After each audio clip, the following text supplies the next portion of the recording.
Hi, everybody, and welcome to episode 11 From Art to Atoms. You say it the same way every single time. Do you want me to vary it? No, I'm just saying you could mix it up a little bit. Just say something different. I know, but hi, now everybody. I feel stuck. Well, I can't say good evening because you never know when they're listening. Now I don't know what to say for the intro. Hey, what's going on, everybody? And welcome to episode 10 of From Art to Atoms. That's not me. Welcome to the weekend. It drops on Thursdays. Welcome to episode 10. Hi, everybody, and welcome to From Art to Atoms. That's how you go. I hate you. Well, that's right. That's how you do it. It is. It's not like a roller coaster ride. You go, hi, everybody. Go. Hi, everybody. Woo! Shut up. I hate you.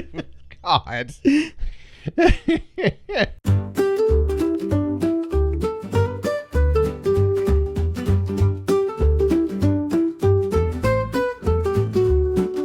Hi, everybody, and welcome to episode 11 From Art to Atoms. The Ultimate Curiosity Show. I'm Brandon Shoemaker. This is Michael. It's a special episode for a number of reasons. Well, first, I just want to say episode 5 just dropped yesterday from when we're recording this episode. So we're about 5 episodes ahead of ourselves. And now that we've had several weeks of listenership, we just wanted to take a moment to say thank you to all of you who are listening to us regularly and to just encourage you. We would love to hear your feedback. Those of you who do give us feedback, which is mostly, people that we know very well, but shout out Marcel and Max. Yeah. Which we adore and we are greatly appreciative of, but we want to hear from everybody else too. So we also discovered that apparently we've got some listeners in some foreign countries: Brazil, Germany, Spain, Bahrain, Portugal. Not Portugal, Brazil is why I was thinking Portugal, because Portuguese. Netherlands was on there too. There were 6 in total. Well, the U.S. was one of them. So if I named 5 countries, we have more international listeners than we do domestic. For real, right? But anyway, especially those of you in those other countries, we would love to hear from you as well.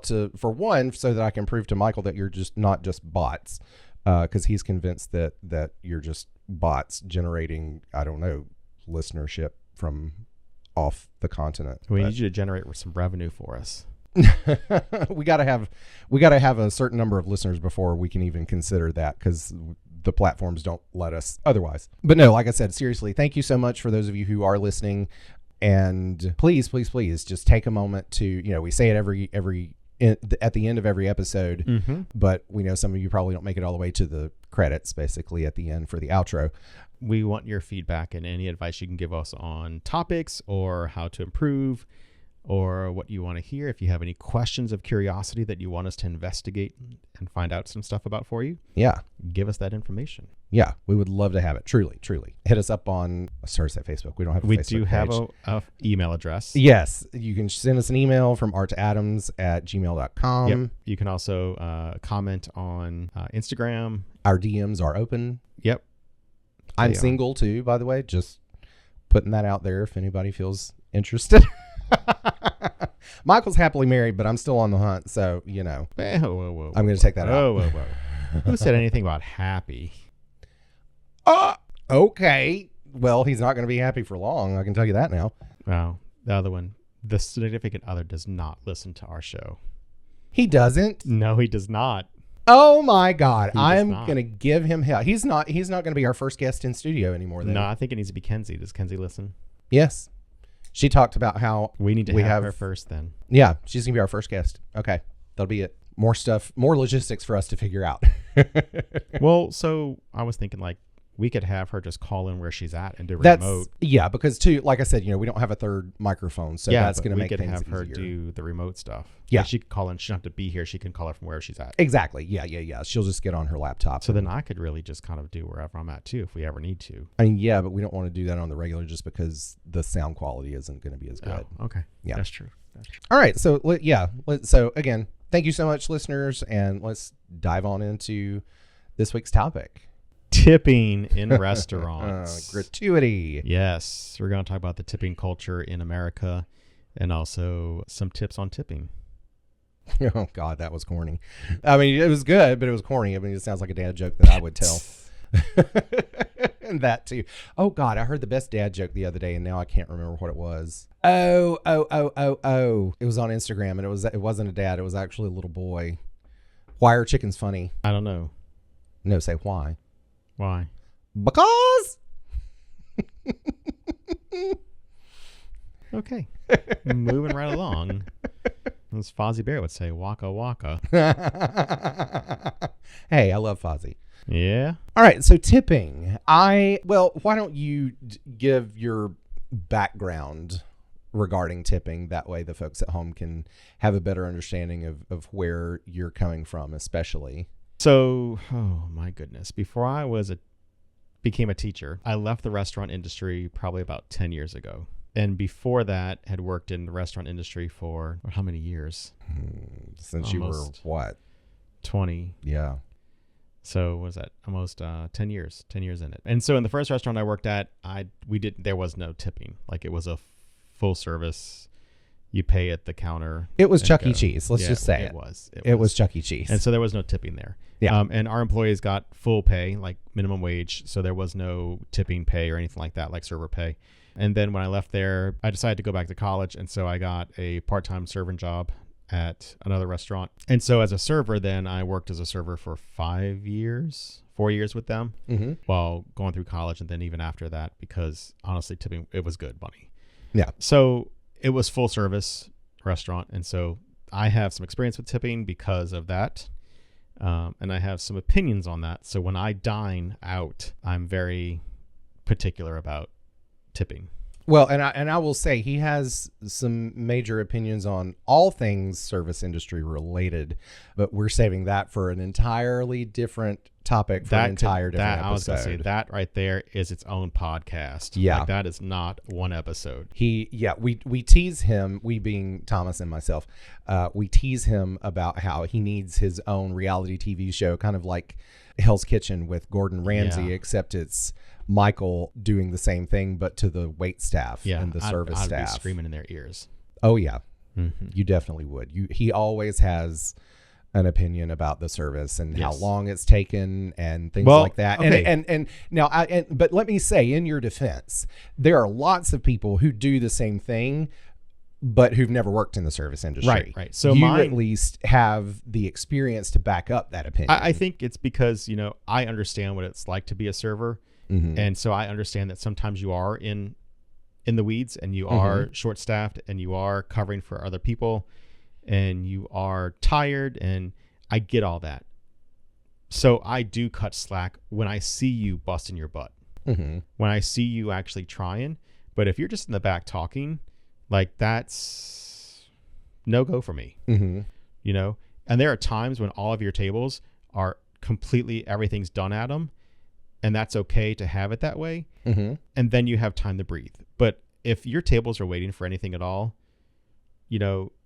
I have an issue with you just kind of hanging out. I do. Yeah, I do. And I'll say the restaurant that I worked at was full service, and it was not top scale. Like it was not the top of the line scale as far as like service, but it was middle ground. I mean, it was you're talking about Bonefish. Yeah. Bonefish Grills. Yeah. So like our typical diner plates, our per customer ticket was sometimes $45. Right. And so if you're spending $45 on a meal, 35 for the entree, 10 for an appetizer, that's not including a drink, you expect better service than you would at, let's say, Chili's. Right. Great example. What? Chili's. Well, I mean, and it's just, and I don't understand the concept of one's better than the other, because service-wise, server pay is the same across the board. The only thing that's different is the tip of the gratuity that you earn from that. So you could be a server at Chili's, and get the same amount of tipping percent-wise from a nicer restaurant. Now your per plate meal, your ticket won't be as high because it's a different price range of entrees. But so like when we go out to dinner, though, I'll tell you. So Thomas is a very big. I almost said he's a very big drinker, but not like that. Not like that. Thomas will get Dr. Pepper, or he'll get a Pepsi, or like a sweet tea, and so he drinks a lot. Right. When he eats, and so my biggest thing, refills. And so we talk about that. Like if his drink stays halfway full to all the way full, without us having to ask for refills, Mm-hmm. that person's getting 25% automatically Ah, for us, because that's someone who's paying attention to the needs of the table. right. And that's someone who's being proactive and not coming up to the table and saying, oh, hey, do you need some more with that? No, just do it. Like, you Right. see it, so just be proactive and do it. You shouldn't come up to the table and say, is there anything else that you need? As a server, you should have what our needs are in your mind when you come up to the table already. Right. Be observant and see what it Correct. is they need Correct. and then verify. Yes. Or preempt. Right. So be prepared for that. Don't, like I said, be proactive on it. Mm-hmm. And so when they are like that, they get a good tip from us. I will say that there's been very few times that I've undertipped. And for me as a server, a past server, we do always tip about 20%. And I know that's a little high for some people, Mm-hmm. but I do that because I know some people don't tip. Right. And I know some people only tip 5%. Right. And so even if it is not the best service, I still feel like my 20% kind of averages a little bit out to what they won't get, Yeah. because it's a hard industry to be in. Yeah. It is. You're on your feet all day, sometimes 10 hours a day. Yeah. There's no sitting down. Eating, as far as a server, if you decide to eat, you are missing out on money. Yeah. So taking a 30-minute break can cost you almost $60 if you have a good table. Right. And so they don't usually eat. And if they do, it's a bite here or a bite there. It's not a substantial meal at all. Mm-hmm. And so it is a rough job to have. Yeah. So, but like I said, if the service is bad, I will mention it. Yeah. Not afraid to. Oh yeah. Definitely. I'm paying for that. Yeah. So, and the way the economy is right now, the fact that we don't have a lot of expendable income, so when we choose to go somewhere, I'm expecting something from that. Right. So I just, it is what it is. Yeah. Now, granted, you tip based on your personal experience. So let's talk numbers for just a second. Okay. What do you think, traditionally people have the standard of 15 to 20%. Mm-hmm. Do you think that's a fair number, a fair estimate? Do you think most people should be tipping higher than that? Or do you think that's a good baseline to use? So let's say, like, for you, like, if we go to dinner and you're just paying for yourself, Right. like not me or Thomas, Mm-hmm. because obviously we have 2 entrees. Right. So let's say that our usual ticket's about maybe $45. Mm-hmm. And so 20% of that is just about $9, so You did that math fast, but yeah. Okay. Yeah. Right. Well, it is. No, it is. I know. I'm just like, I was like, that would take me several minutes to stop. No, it's $9. So for that person, and like I said, servers may have 4 tables in their section. And so we're table number 1. Well, on a slow night, like say a weeknight, they usually don't make as much money as they do on Friday and Saturday and Sundays. Right. So it's a Tuesday night. So we may be one of only 5 tables that person gets the whole night, Mm-hmm. and they're working a 4-hour shift. So my $10 helps them at least get $10 an hour, Yeah. which is not a lot of money at all. Yeah. But for Although better you- than what some people make. I know, but for you, let's say that yours is half of what ours is, so about $20. Right. 10% of that's only 10% would be 2. right. So 20% would be 4. right. So think about that. So if you got 4 tables like that, that's only $16 an hour. Yeah. And so for them, and I'm not saying that their work is more difficult, but it is definitely it's a stressful job. You're on your feet physically. It's demanding. And so I tried, like I said, to balance out. So I think 20% is a good range, especially if you're in what price point you're in as far as a restaurant. Like for where we go, Right. it would be about, like I said, about $20 for you, 45 for us. Mm-hmm. So So now basically I'm wondering, so then do I need to be tipping more? what do you tip? Usually about 20%. Like on a $20 check, I would tip $4. Well, no, that's fine. Oh, okay. That's fine. Okay, because you just said something about... Yeah, but do you ever go out to dinner by yourself or lunch by yourself? Not usually. Okay, Not so at a even if it's sit-down not with me and restaurant where I would Thomas, have it to might be tip. with Kenzie or someone else. Right. And so with 2 people tipping at a table, $4, that's $8 an hour. Okay, true. That's from one table. Let's say you get 3 tables, that's $24 an hour. So, Yeah. it kind of washes out. That's why I say 20. Now, if you did like a 10%, $2.50 on one table is not worth the time. Right. It just isn't. Yeah. When you think about that, that's not even a gallon of gas. Yeah. So is it worth my time, my physical demands of the job, being on my feet all day, not eating? Is it worth the time you're putting in. So no, on that end, it would not be for me. Yeah. I just think back on my childhood and just feel mortified because my father was the type who would, when I was little, he would leave $1 on the table. And that's a generational thing. I think that's what I was going to say. I think it was a generational thing. And then once, by the time I was in my teens, he was leaving $2 on the table because inflation. But if he were alive today, he'd be leaving $3. Yeah, I think he was leaving $3, before he died. I think that was his. But see, so let me ask you though, how demanding of a guest or a patron was he?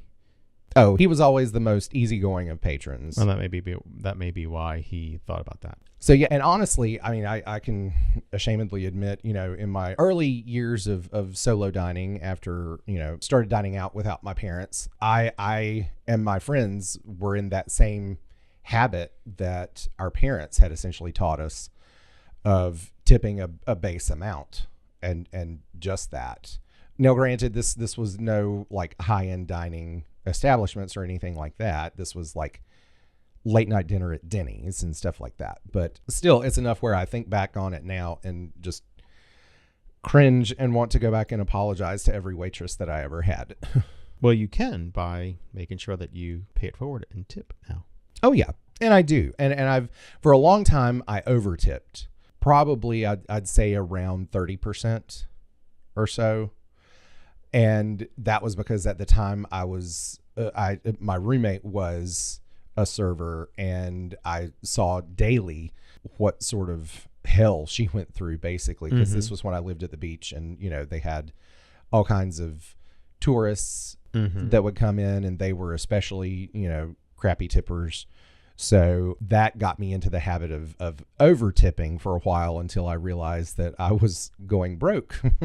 Well, I would say that you really need to evaluate the service, the type of service they're providing, and like the quality of service they're providing, and then make the judgment there. Yeah. By no means you should not tip less than 15%. Yeah.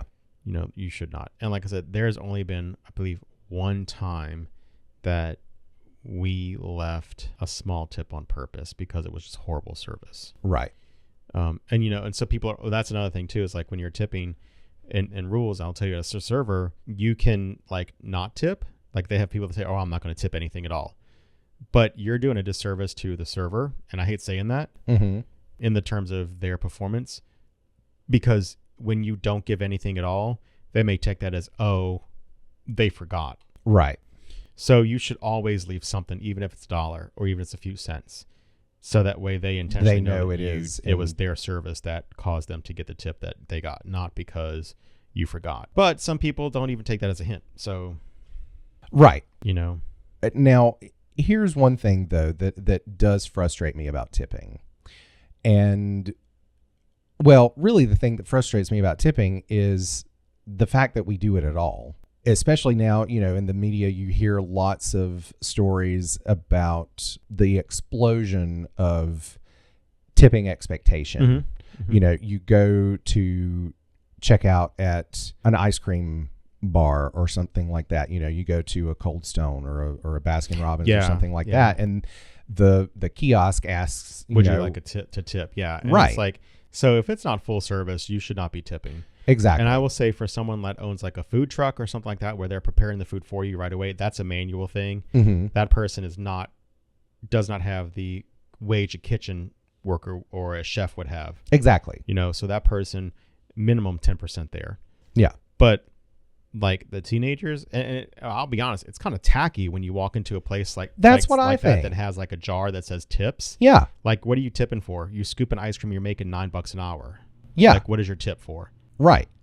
Because, in traditional restaurants with, where, what is it called? The server salary? Yeah. Where it's essentially covering their tax. Right. Yeah. Or something. Right. That I understand at least. Yes, there is an expectation. And especially in America, yes, you must tip. I mean, granted, the tip police aren't going to come after you if you don't. Yeah. But, that is the expectation. My frustration is I really wish we would switch to what they do in Europe, which is you don't tip and your gratuity is built in in the price of the food. So essentially, they pay their wait staff a regular salary like any other job, and they don't make tips. And that's enough of a salary. That's what their salary is. There's no guesswork. There's no, oh my gosh, am I going to make enough tonight to make my rent that's due tomorrow or anything like that. That's their salary. They know how much they're making. So let me ask you a question then. So should all teachers be paid the same? Or should there be incentives built into performances if you perform well as a teacher or you meet certain goals? Well, and that's the thing. It's not like they're frozen at that salary forever. It's like any other job. You do better over time, you get a raise. No, what I'm saying though is that, so in that case though, that you might get a bad server. Like let's say you and I go to a restaurant and I get one table a bad server, you get one table good server. You're both servers are getting paid the same. Why should your experience be better than mine because you got the better server than me? Well, I mean, like you said, the same argument could be made about teachers, but yet they do. Right, I know, but there are also incentive bonuses in place for teachers, correct? Not frequently. Not frequently, but there are. It's only recent and it's very uncommon. Okay, but what I'm saying, like for the server, that's incentive to give good service. But not all servers. In fact, have you ever watched Adam Ruins Everything? No. Oh, you should. I highly recommend it. But anyway, there's one episode where he discusses kind of all things service industry and he discusses tipping there. And I forget which survey it was that he cited, but it was a survey of surveys essentially.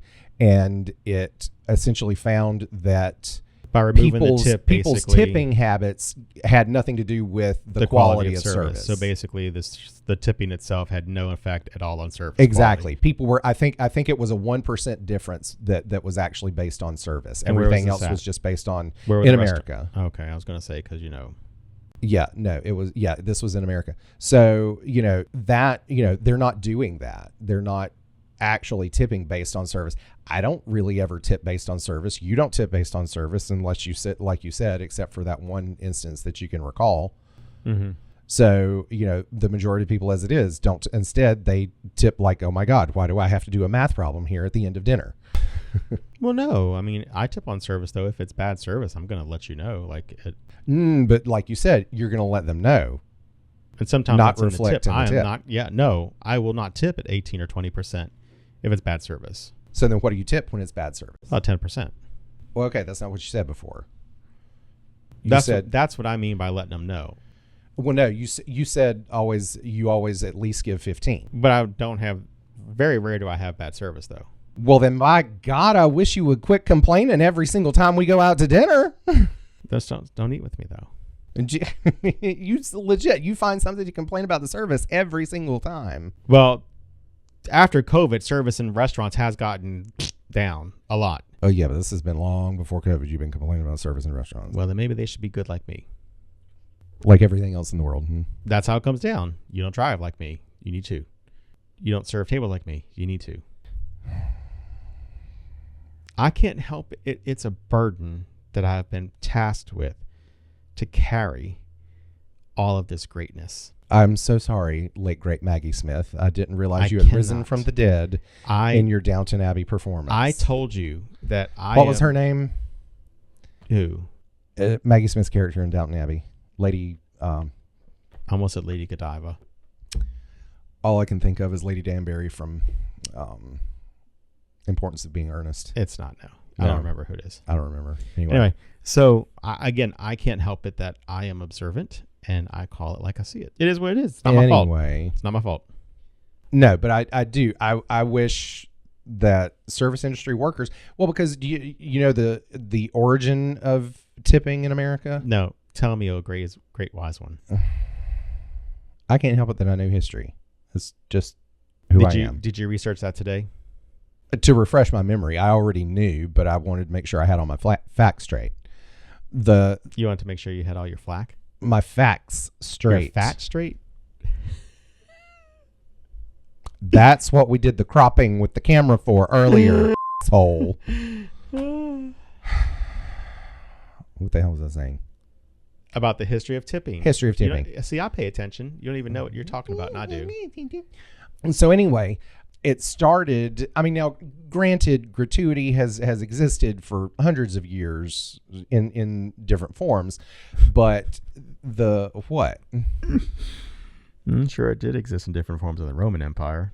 Oh, God. Well, anyway. Yeah. So, but in terms of the customary expectation of tipping for service in restaurants originated during Prohibition and the Great Depression. Okay.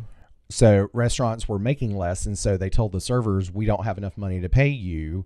In other words, before that, it was considered tacky and déclassé to offer somebody money for service, for better service. Right.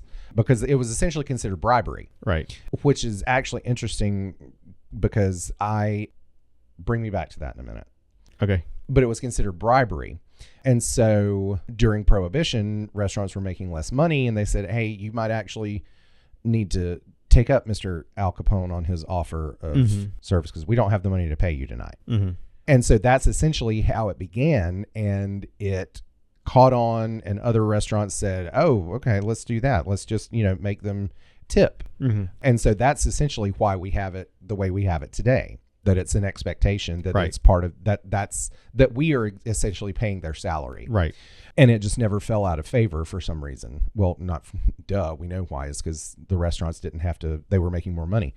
And so anyway, that's why, in Europe and other places around the world, why it hasn't caught on in the same. Now it is in some countries and whatnot, but especially Europe, it's more, you have to check the check. Right. And well, we would not be able to switch over for the same reason why, like when we talked about the ChatGPT episode about why we use the empirical system, not the metric system of measurement, because our street signs would cost too much money to change if we went from miles to kilometers. Could you imagine the outrage of people if the cost of the service was absorbed into the price of the food? Oh, yeah. Like menu prices would skyrocket and people would be, I'm not paying so-and-so for, Well, and two, they would probably, the habit of tipping, let's say, would probably take a while to even die out. Yeah. Well, I guarantee you, if they change the price and put that into the cost of the food, it's dying out pretty fast for me. Well, I mean, true. As would I. And that's why, and that's something that some people, even politicians, have started saying, like we were talking earlier about the explosion of tipping in all these other places that we're not used to. Yeah. And it's not an expectation. Right. They're starting to say, well, maybe we should reevaluate this whole tipping thing altogether. Well, I'm gonna tell you though, like when we go, when I go in and order food, they have a local deli here in town, right? And great deli, great cupcakes and cookies and great sandwiches and great ready-made meals and stuff like that. And they do hot food there, like some of the best food in town, freshest food. But when I go in there to order a cake, the cake is in the counter, like it's in there, right? In the case. And I'm thinking about this because I bought a cake last week to celebrate birthdays, on staff birthdays last week for the month of August and September. Yeah. But the cake was $45. And so all they did was basically take the cake out of the case. It was already in a container, put it in a bag, and ring it up. Hand it to you. Yeah. And then the tipping screen comes on. And then there's a sense of guilt that comes across me of, why when I press no tip, and then part of me has a thought of, well, do they see that before? Right. Are they going to be mad, or are they going to be like, oh, well, like I said, it's a guilt thing for me at that point. Yeah. But I still press no. Okay, good. Because I have to get over that because my dollar is you're such a gung ho tipper. I thought you were tipping all these places. Well, I used to, but then I realized I was like, well, you can't really do anything for me but take the cake out of the case and put it in the bag. I do the same thing when I go to the grocery store. No one's tipping me, so exactly. And that's what people in the media and on the news and things like that have been saying, is that there's no actual service going on there, and these are places where they're already making an actual full wage, right? They're full at least minimum wage, right? No, I agree. But like I said, there's a sense of guilt that comes across saying no. Oh, absolutely. Me too. Every time, even though I hit no. I initially, when it first started, because it's such and I feel in a way kind of duped by it, because it feels like, they're going for like the gut reaction where you see tip and you're like, oh crap, 50. Yeah. Okay. 15%. Well, I'm going to tell you also, I don't appreciate them making the no button red, because when I see that red also, it's like, oh, exactly. And that's green means go, red Right. means stop, red's bad. Think about what color ink pen we teachers grade in. Actually, I don't. I've always used green. I don't for anymore. that reason. I use different colors. Now they're getting oranges and purples and stuff like that. But like when we were growing up, it was red ink pen. That was what the grade it was. And so except Paul Thomas, he always used green, which is why I started using green. Well, I'm gonna tell you what, my Flair pens, I just grab one and go. Yeah. But that's that subliminal message of pressing the red no button. That's I worry about that. Then there's just, like I said, a sense of guilt that comes across. But no, because it's like almost like a rejection. You're rejecting. I feel like that if it's like at Julie's, service is great there. Yeah. But by saying no tip, I feel like I'm sending the message that, oh, your service was horrible, even if it was just an interaction for 5 minutes. So, yeah, I mean, I think the surge of tipping expectation is, I mean, in a way, I think it could maybe spell the beginning of the downfall of tipping culture in America. But I agree with what you said before. It's almost at this point like the metric system. It's so ingrained in us that I don't know that it would be that easy for us to halt it. I really don't think that we could halt it, again, because the cost of food prices, people are already complaining about how it's going up with inflation the way it is. Yeah. That if we had to build in the cost of the tip itself into the cost of food, because again, the restaurant would not take that on. Right. It would be all on the consumer. Yeah. People would boycott restaurants. Yeah. I mean, I agree, because I mean, there are a lot of people who don't follow the standards in practice of tipping. And so, that's what I was going to say earlier about bribery. So they posed this question on the radio one time. It was a guest host that had brought it up about tipping in other service industries. Like, do you tip the cable guy? Oh, yeah. And the host said that he tips the cable guy in advance in hopes that that's going to get him better service, quicker service. He's going to get the job done sooner, since there is such a lag. But does it? In terms of, he said it typically does work. But it was one of the few times that I've actually called into the radio.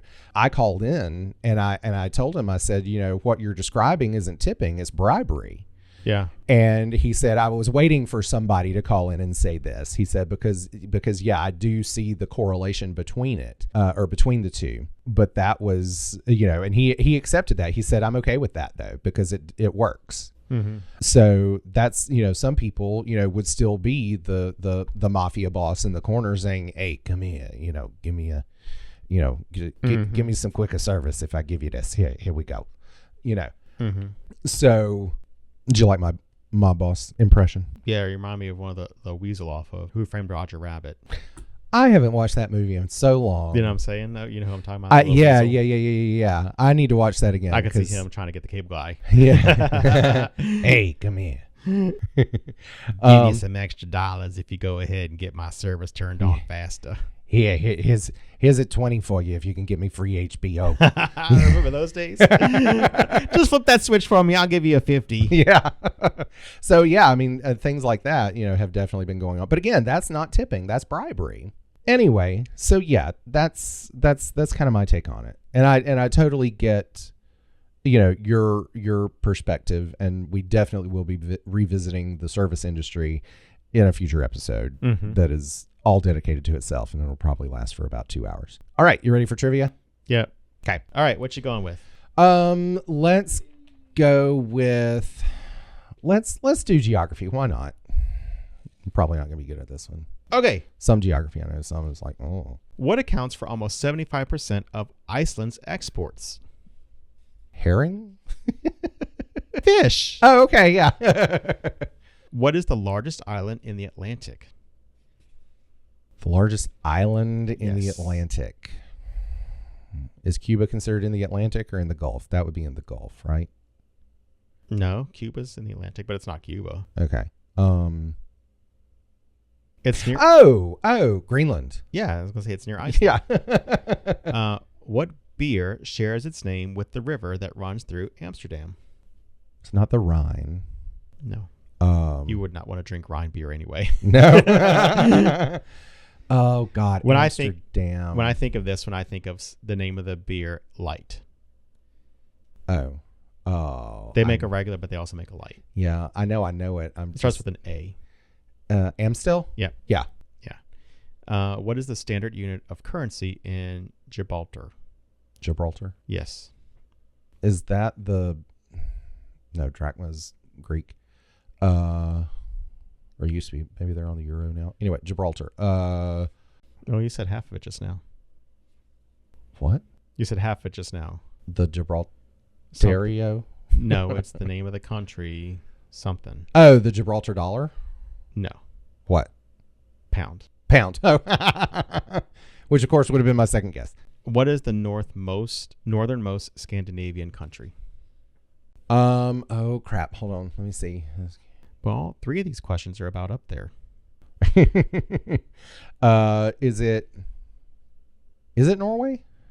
Mm-hmm. Okay. And what country is sometimes called the land of fire and ice? Oh, Iceland. Okay, so that's 2 questions about Iceland, 1 question about Greenland, 1 question about Norway. Out of 6 questions, it was 4 about all 3 in that same countries region. right up there. Yeah.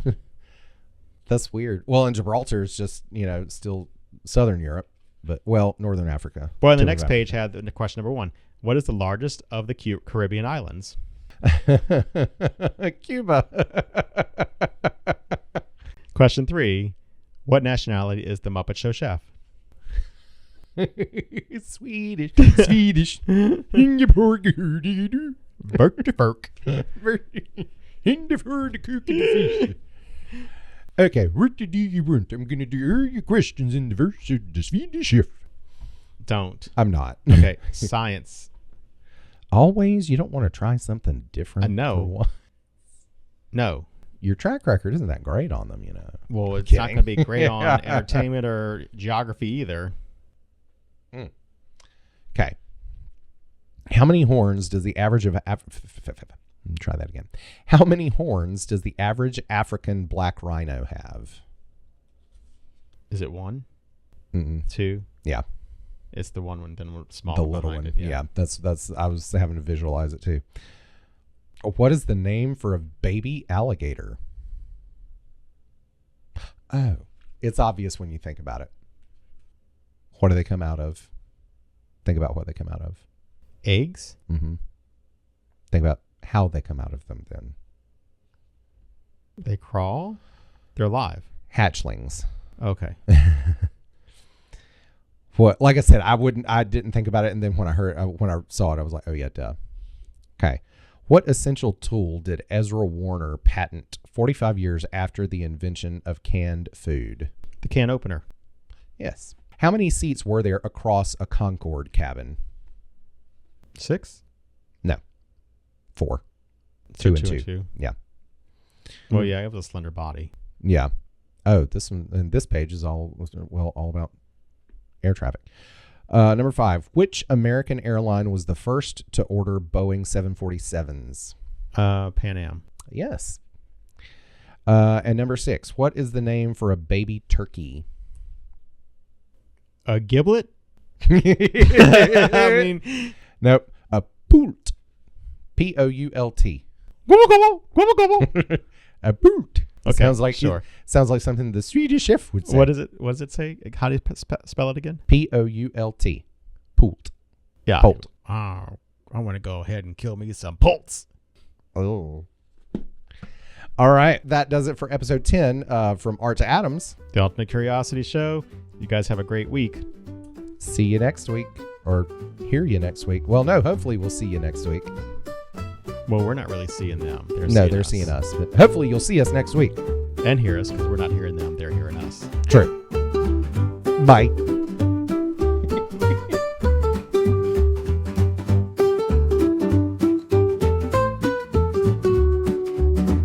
You've been listening to From Art to Atoms, the Ultimate Curiosity Show, episode number 11. Your hosts are Brandon Shoemaker and myself, Michael Folse. The show is produced by Brandon Shoemaker and is available on Apple Podcast, Spotify, Amazon Music, iHeartRadio, or wherever you get your podcast. Be sure to subscribe to the show to stay up to date on all of our latest episodes and news. If you have any questions, feedback, or suggested topics you'd like for us to dive into, please don't hesitate to reach out. You can reach us at FromArtToAdams@gmail.com. We would love to hear from our listeners, and we value your input. Don't forget to follow us on social media to stay updated on upcoming episodes and behind-the-scenes content. You can find us on Instagram and YouTube at From Art to Adams. If you enjoyed today's episode, please take a moment to rate and review us on your favorite podcast platforms. Your support helps us reach even more interested minds like yours. Thanks for tuning in, and stay curious, everyone.